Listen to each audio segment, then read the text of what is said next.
All right, everyone. Today we have Greg Smith. He is a repeat guest on the Leveling Up show.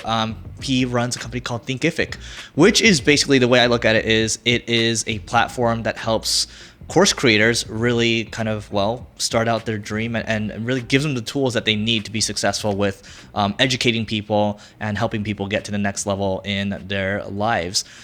So last time we talked, there's a lot of numbers that were shared. The business is growing, and it was, smaller 3-4 years ago, and now you really see Thinkific everywhere, right? We're looking at something the other day called Exploding Topics, and if you go to explodingtopics.com, it's literally, I think Thinkific is the top searched course platform out there versus your competitors, and it's actually exploding. Awesome. So Greg, I want to welcome you back to the show. How's it going? It's great. Really appreciate it. Thanks for having me here. Yeah. So, if you can give someone like the people that haven't heard you before, maybe a recap of kind of what your story is, I think that's always a really good place to start. For sure. So I actually was going to law school, and I started teaching people how to take the LSAT as a way to pay my law school tuition and pay off the student loan a little bit. Mm-hmm. So on the weekends, I'd tutor and teach people how to take the LSAT. And eventually, I kind of realized I was getting, I think like a lot of us who are sharing your skill or passion or knowledge, I was getting all the same questions from when I would first meet someone. They'd be like, oh, can you tell me this and this and this?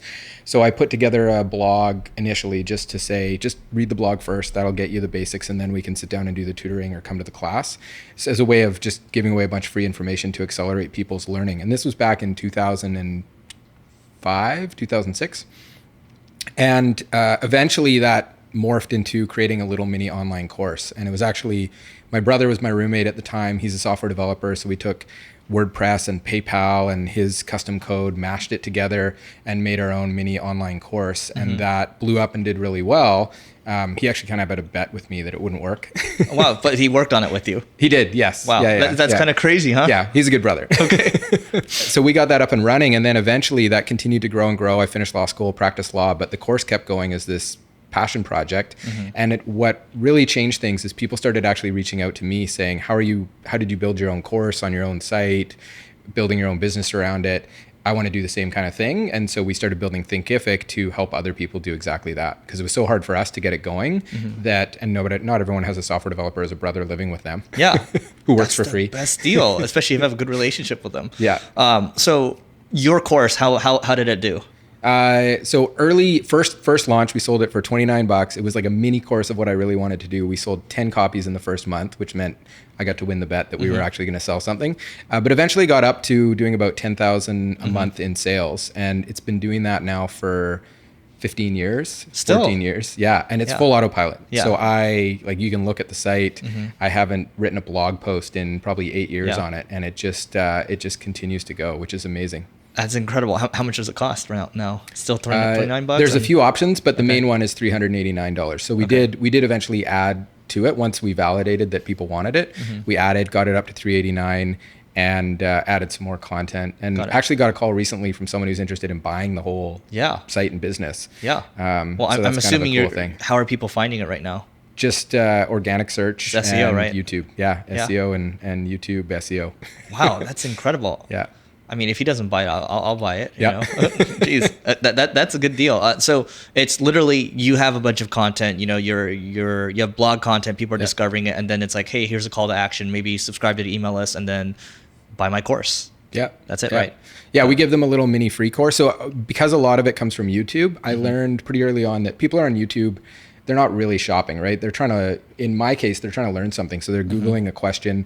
I give them a free video teaching them what they were looking for, and then I share, if you want more free videos, come over to my site, as opposed to go buy the course. So then they go to the site, there's more free videos there. They take those, and that's part of a free course where there's it captures the email. Then we promote the actual paid course. Got it. So Thinkific, how do you guys charge? How do you guys make money? We charge a monthly fee. So it's a freemium product. So you can sign up for free. You can build courses for free and get going and actually sell courses with no charge from us. Then we have a $49 plan, $99 plan, and then there's a couple higher level ones, but mostly those are for companies or bigger organizations. So most of our clients are solopreneurs, entrepreneurs. And have you guys always been freemium? Yeah, right from the beginning. Initially, we charged a percentage fee on what people's course sales were, and we took that away because pretty early on saw that kind of discouraged the big Yeah. picture dreamers of saying, I don't want to give you a cut. Yeah, it doesn't make sense, right? Yeah. But there are, I mean, your competitors out there, they're still taking a cut. Yeah, some of them are. yeah. Yeah. So we wanted to make it where you pay us the fee for the software, and then all the revenue, data, customers, everything is yours. As much as possible, we wanted to create a scenario where we really aligned with the best interests of our customers. Got it. Makes sense. Yeah. So what kind of numbers can you share around the business today? How's it doing? Sure. Growing rapidly. We're about 110 people on the team, hiring for 50 roles. We're Nice. profitable. Rapidly, we're doing about 75 to 100% year over year top line growth. And let's see, we've had a few 100,000 people try it out. There's 40,000 active businesses using it now. Some of those are on premium. And so I think we passed the 14 million revenue mark last year. Congrats. And still going. So Nice. I think last we talked, we were doing like 30% and even slightly before that, 40% month over month. Yeah. Obviously once you crack the 10 plus $10 million per year mark, it slows down a little bit from that, Yeah. but it's still amazing growth. I think 3-4 years ago when we were talking, I mean, I think it was a couple $1 million a year, like I think around 3 to 4 million, if I'm not mistaken. Oh yeah. But yeah, it's incredible growth for you guys. Yeah. I think more specific for people that are watching right now, because it's going to be shared a lot of different places. They're probably thinking about, I want to do a course. So what kind of numbers can you share around kind of how courses are going today? Like I know for a fact, we had Sam Evans from consulting.com spoke at one of our events. $36 million a year. That's the high level of doing course. And then you have other people doing like 18, 20 million a year. Yeah. I don't want to say that's for everyone. So maybe you can kind of, bring it down for people. Like, what are you seeing? Yeah. I'm always very sort of straightforward about what it takes to build a course or a business. And that the cool thing is we see hundreds of millions in course sales on our platform. So we get to look at the data, and it really is quite a range, right? Yeah. And for some people, like when I set out to first build my course, I thought, okay, if I can make 45 grand a year, that'll like cover all my expenses and I can live in Squamish and kiteboard and like, I didn't have wife and kids and mortgage at that point, but it is quite a range. I do see people who are doing in the tens of millions, some customers in that range. That's definitely more rare. Right. But lots of people who are doing 5 grand, 10 grand, some even 100 grand a month, which is amazing. And for a lot of people, just life-changing. I mean, for me, even now, that extra $10,000 a month that comes from my course, I give half of it to my brother because we still split it. Yeah, that's awesome. But it's a great add to your revenue stream, and it's for me, it's fully autopilot. So it takes some work to get it there for sure. But it can really be, I think, life changing. Right? Is there anything else you can share? So I think that the revenue numbers are always good, but thinking about what percent of course makers are actually going to succeed? Because my bet is you have a lot of these. Solopreneurs or people that are kind of just starting out, a large percentage of them aren't going to quite make it. But you probably have more insight into that than obviously I do. So. Yeah, it's well over half, like upwards of, I think 2/3 or 3/4 of customers who pay us that are successful and continue to scale and grow over time. So, which is really good. We do a lot in terms of training and helping and trying to put stuff in the software to help them. On the sort of greater like few 100,000 people who've ever signed up and tried us out, it's probably more like a quarter of the people, right? But a lot of those, that does include people who are sign up one day, poke around, and then never come back and do anything. Or not even churn, as in they never started paying, or they just literally poked around for 30 seconds, or they signed up on a webinar and never even signed in. So I more look at the ones who get serious and actually, once someone puts the effort in to upload, I think one of our magic numbers is if they upload 7 pieces of content, and then the next step is if they publish the course, and the next step is they get 3 people that isn't mom to go and take it. All those are huge milestones to go towards success. As soon as someone's got 3 or 4 people in their course, that's a really good indicator. Then they're going to move straight through to success and growth and revenue.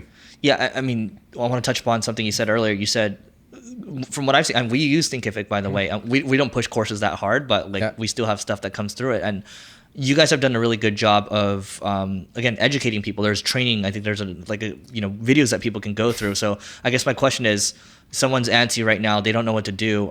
If they go to Thinkific, like, how do I know that you're going to have the resources that's going to help me? Right. So we do a lot, like I said, even within the software, just to guide and point you in the right direction and give you the right things to do. There's a lot of training that we provide. And then we have a lot of partners who do training.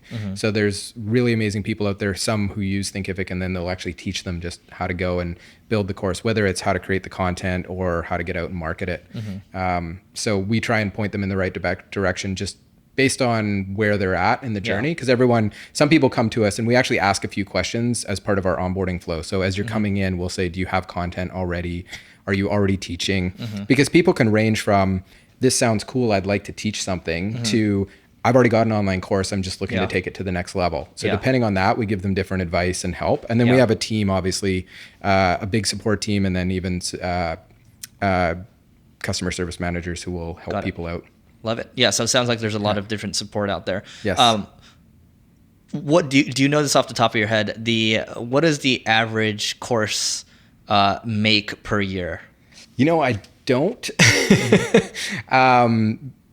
Just because we segment them in so many different ways. So it would depend on if you're talking, like if you talk courses that actually make sales, then it'd be in the thousands up to, or thousands a month, up to tens of thousands a month. So it can be like, 12 grand plus a year. Yeah, at least. Like I'd say it'd be over that. Yeah. In terms of the average of the ones that are actually starting to make money, because our data also includes people who haven't launched yet or had revenue yet, so it's always a little hard to break that out. But I would say it's pretty close to average for someone to expect to make 50 to 100 grand a year. But I also see people build a course, launch it, and make 120 grand in their first week. Yeah. So it's crazy. So who do you think should be creating a course? Because here's the thing, right? Like if I log into Facebook, God, at least for me, the targeting I'm getting is everyone has a build an agency course or I'm going to change your life course out there. So I think we're at like, my opinion is like, we might be at like peak course or whatever. Because the problem right now is I see people that are maybe, 18, 19 years old and they're teaching you how to like win at life, right? It's like, you just started life, right? So who should be making a course? There's a lot of viewpoints on this. I'm more err on the side of take the stuff you're really passionate about and knowledge about, the thing that people always ask to pick your brain about, that you're good at, that you know about, and use that to be creating the course. So I really do think that pretty much anyone can be out there creating it, but you have to put some thought into it and make sure it isn't just, I read a book and now I'm going to teach you what I read in a book.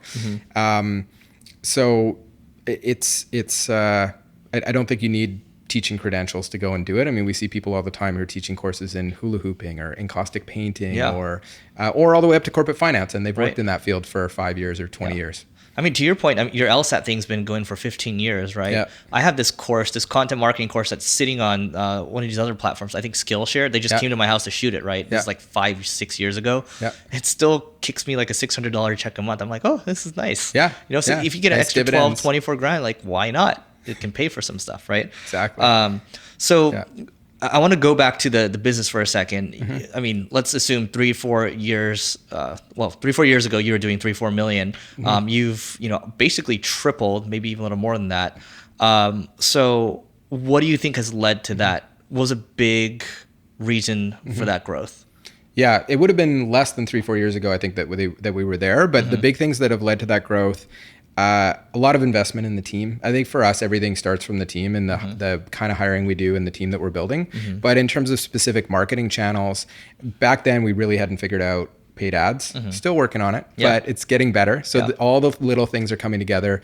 I think also early days marketing, everything was working for us.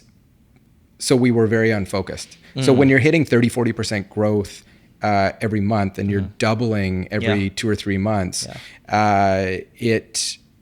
you can become really unfocused of, let's try this. Hey, that generated something. Let's try this. That generated something. So we've gotten a lot more focused, and there's actually, I'd say, less we're doing with more people and more effort and more resources, but into less channels now. I think going back to what you're talking about, because last time I'm looking at our notes over here from the last time we spoke, and I actually did a couple of podcast interviews today, and it's like, I used to be, starting out as a marketer.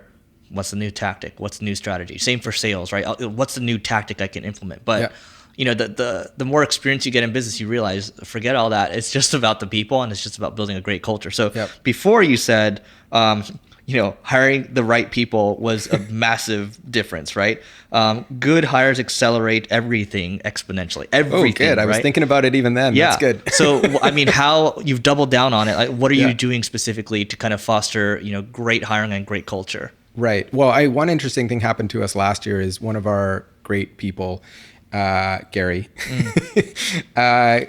left the company, and he came and sat down with me. He said, there's this other amazing person in town, Craig, who I want to go and learn from. And so I love the company. I don't want to leave, but this is the person I want to learn to be a better marketer from. And so I'm leaving and to go work at this other company to work for Craig. And so I said to myself, I need to get Craig. So now Craig joined us. So for me, I think it really is finding people that others on the team can look up to and be mentored from, but also really investing in the people in the team so that even the junior people can grow and scale. And so I generally err on the side of hiring for growth potential rather than I have all the skills already. I'd rather see someone who can just crush it and grow and is going to learn new things and pick it up really quickly. Well, I mean, it's a mentality too, because if you think you've done all of it, then you're not going to be motivated to get better. Right. Yes, so, that's a risk as well. If you can get both, that's your unicorn. But I'd err on the side of growth potential. Yeah. And I'm assuming you're willing to pay premium dollar for these really good hires. Yeah. Especially in this market, for sure. Talent is really good talent can be tough to find. And we've built a whole internal recruiting agency. So we do work with some external recruiters, but we have a whole internal recruiting agency. How does that look? What do you do there? Well, just we have a team that's dedicated to employer branding, outreach, and then actual our whole interview funnel and outward bound recruiting. So a team that's really focused on doing this, and then they work really closely with the hiring managers, and we're really dedicated to a super strict kind of hiring process. We use what's called top grading. Good book called Who on that. And so the whole team is aware of that. All the hiring managers use it, plus our recruiting team partner up and work together to fill roles as quickly as we can. Got it. Do you think, so by the way, everyone, Who, really good book, recommend you check out. I think all the scorecards and everything are available if you Google them. Yes. So everyone definitely go check them out.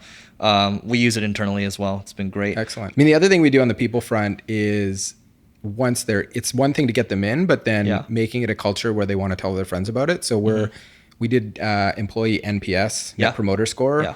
Last quarter, it was 93. Wow. So, Congrats. Which is off the charts. Yeah. I'm still a little triple check the numbers. Yeah. And then we're over 50% women, over 50% women in leadership, and a whole super diverse. I think we represent 26 different countries. So all that kind of stuff comes together to make a much more fun, diverse team to work with. Do you guys have all those best places to win awards? And if so, what have they done for you? We're collecting a little shelf. Tia, our head of our culture operations recruitment engagement team, core team, was just in Toronto picking up the Best Places to Work award. So we have a few of them now. It's, I don't know if I could quantify it. I mean, we put it on the hiring page. I think it does help. One thing that definitely has helped is our Glassdoor reviews and Glassdoor score. A lot of people will mention that. We even have people in an interview and we say, why do you want to leave your current employer? And they say, well, I don't. I'm super happy there, but I read all about you and it seemed too good to be true, so I had to come and check it out. Love it. Yeah. And so, when you think about courses, kind of, I want to come back to team in a second, but what do you think the future is for courses? Because here's the thing, right? We talked about maybe it's a little saturated right now, and then you have a lot of competitors in the space right now too. So where do you see courses going, and how do you see yourselves kind of differentiating for the future? Yeah, and so you mentioned maybe we're at peak course capacity, but the interesting trend, I think, from people creating courses, there's certainly been this huge influx of it's cool to be an entrepreneur and create a course. And you definitely see a lot, you're right, in the sort of marketing and agency building, things like that. But at the same time, I just have PTSD from the scams. So I think the vast majority is probably legit. It's just for me, because I'm targeted as a marketer, I just see the scammy stuff. Yeah, so, and the retargeting stuff. And there is some of that out there. But the really cool thing is that every demographic is now learning to go online first. So even if you were 65 empty nester looking to pick up a new craft, you used to maybe wait for community college and night class in 3 months, but now you go straight to Google or YouTube or search online, and that could lead you to an online course. So people are going online first, and that side of the market is not slowing down. Right. So I think we're going to continue to see this this whole market growing rapidly. And then what we really care about in terms of differentiation and wanting to do better is we're building for the course creators that really care deeply about their product, the product that they're delivering. So it is about, our number one goal is basically creating successful businesses. So all the people we work with, it's not just an educator. We're not conventional ed tech. It's much more education where it intersects with business. So you have a skill and you want to build a business by teaching people what you have, or you're an existing business and you want to tack on education to give to your customers or even use it as a marketing channel. Right. So everything we do centers around building successful businesses and helping our clients become or grow into or scale as successful businesses. And then one key area we're working there is in making sure that they can create amazing learning experiences. Because what I find, you mentioned the sort of, scammy ones, is they tend to be much more focused on market and sell, which we do and we help you with. But the more important piece is deliver results, because as you know, internet's getting more and more kind of suspicious and less trusting place to hang out. And there's less trust in purchasing now. But if you deliver results, that very quickly spins around. And we have this little flywheel of how it kind of spins around and brings new customers back to you because you get results. You tell everyone, hey, I took this course, I lost 20 pounds. Took this course, I learned a new skill. Yeah. What should people be charging for their course, and what have you seen? Like, what's maybe before I even ask that question, what's like the highest you've seen on your platform? Is there like $100,000 course? Yeah, I think I have seen some crazy high ones. Yeah. Sometimes I see something for like millions and it's in a different currency. So I'm like, okay, it's just a decimal thing, or a conversion thing. I have seen things in the tens of thousands, or even I think one or two over north of 100,000, but usually it came with, a lot of people will package other things. There might be a live event, or in that case, a bunch of one-on-one coaching. So I have seen those kind of things. I'd say the average price is in the $200 to $400 range. Got it. And then I say for most courses, it caps out around $1,000, $2,000. And even at those prices, you're usually adding something, some coaching or part of a group or something like that. I think, so my question then, at $200 to $400, it's hard to make those economics work for using paid advertising. So what are these people usually doing? Do they have built-in influence? What is it? Yeah, some it's built-in influence, some it's an existing market. Some they are finding ways to make it work on the ads. Others, a lot of social. I guess that's the built-in kind of influence. Others is partnerships. So finding people, the sort of influencer affiliate partnerships, that tends to work really well, especially the affiliate stuff. But you're right. I think for the bigger, especially when you see the big launches, they tend to be in that close to 1,000 plus or more range, because when you're really wanting to attract the bigger affiliates, you're giving them say 40-50% and they're going to run ads, you have to have that higher price point. But I also see people making millions on a $9 a month subscription plan. Like teaching something. The churn on that's got to be crazy. But if you're adding a lot of value every month, and again, if you add value and there's that sort of flywheel of, I'm learning to sew on this site for $9 a month or $20 a month or $30 a month. They'll tell all their friends. And because it's so cheap, people just pile on. You post on social in a mommy group and everyone's like, oh, sure, $9, I'll pick that up. And then it's recurring. So you do get churn, but you get the recurring revenue. I think that's fair enough, because the way I look at the Marketing School podcast is, we get a good amount of downloads a month, and we're planning on adding, whether we use a membership platform or we just use Supercast, which allows us to be like Patreon, where we can do like a $9 a month subscription. There's a lot of creators in China that are making it work. There's a teacher that makes $8 million a year. Wow. It's just like subscriptions. So I think you're making a really good point there. So that's cool. So, the last time we spoke, you said I love how you have notes from the last time we talked. I just want to see how much you've changed, right? So go for it. It's great. What's the one biggest struggle you faced while growing Thinkific in the last 2 to 3 years? Okay. What did I say back then? Was it my brother or no? It was death by paper cuts. Oh yeah, lots of little things. So last 2 or 3 years, I would say. The biggest thing I've been working on is personal change and self-growth, in that what I was doing even 6 months ago is very different than what I was doing 2 years ago. So I constantly have to reinvent myself. And really, shifting from any individual contributor work and more. I mean, you were saying as I came in, right? Yeah. You're like, I'm trying to stay away from the office, let the team do things. Yeah.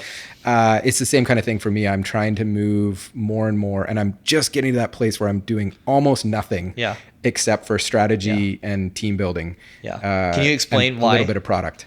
A little bit. It's hard to get away from it. It right? is. I love it. I love our product. Yeah, so. It's just like I can't get away from marketing. But I mean, what is the primary kind of motivation for getting away from that stuff? If like people are like, what? But like, Greg, if you're good at that stuff, you should be doing it. But that's not necessarily the reason. Yeah. So I used to. I forget where I heard this, but I used to hear this thing where if you could find someone who could do it 70% as well as you should. Should. Gary Vee started saying that a lot. I don't know if he didn't originate it, but he says that a lot. Right. Yeah. So then you should delegate it, right? Yeah. Well, what I learned is that often I would think that it would be 70%. I would delegate it, and then it would be 200 or 300% of what I could have been doing. Yeah. And I'm finding that more and more now, especially if careful with hiring and who's taking on what. Is now I'm giving stuff away, and I look back at it a month later, and I'm like.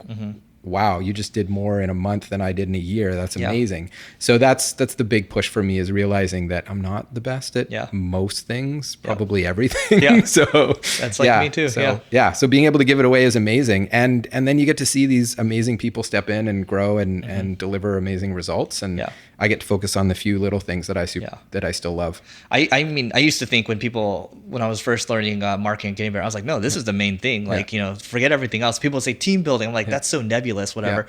So what does team building look like to you? Because that's a lot of stuff. That's a big word. Yeah.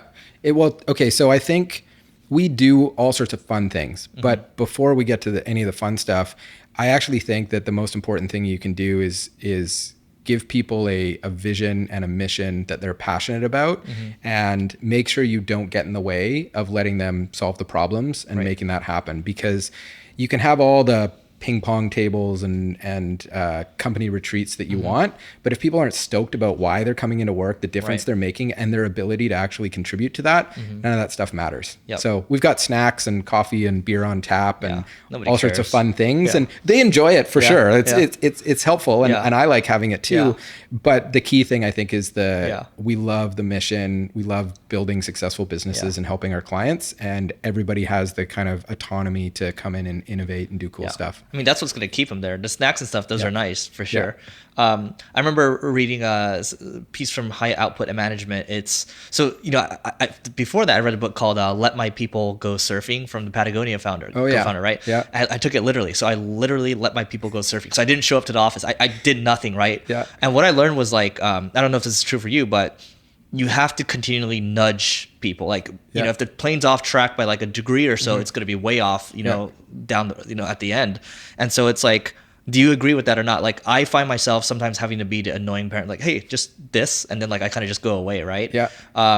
Versus before I would just be completely hands off, and then things might go off the rails. So I don't know if you've seen the same thing. How do you feel about that? Oh, being too hands off. Yeah. I mean, and High Output Management, are you thinking like task relevant maturity and that? No, I just remember there's this one section where it's just saying, hey, like every now and then you're going to have to just nudge people in the right direction because they don't have the same vision that you have. So it's not like necessarily micromanaging, but it's saying, hey, like this way. I do still find that. However, I find the more I can provide context, not control. So the more if I try and work on making sure that everyone can articulate the vision and where we're going, and they have access to it and they can see it and they've even ideally contributed to it. Right. The closer people are to that, and that it's really, really clear. So sometimes I call myself the chief repetition officer, right? So just getting out there and saying it over and over and over, and telling customer stories over and over and over, so people see, oh, that's how it all works. Then I have to do less of that kind of nudging. I've also been blessed with some amazing co-founders, and so they can also do some of the nudging too. So, and you started with your brother as the co-founder, right? I did. Yeah, he's not. He advises me, and he's on the board. But he's actually started his own company later. Okay. So who are your co-founders now? It sounds like you brought in co-founders after you started to see some traction. Is that correct? Yes. Yeah. So we were growing, and they weren't the first hires. They joined as employees and then leveraged into sort of co-founder positions. There's Matt, our CTO, and then later Miranda joined us actually in marketing, and now she's our COO.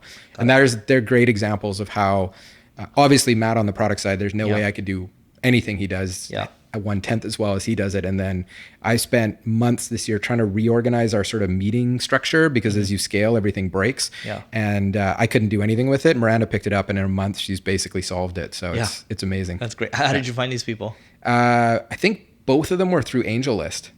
That's hilarious. Yeah, just which is not really our main hiring channel right now, but it just at the time we were just cruising and reached out to them and then went for coffee and That's awesome. Yeah. How do you think about, and I think this is still good for course creators because if you build a course business that's starting to scale, you're going to need employees. So the stuff we're talking about is very relevant.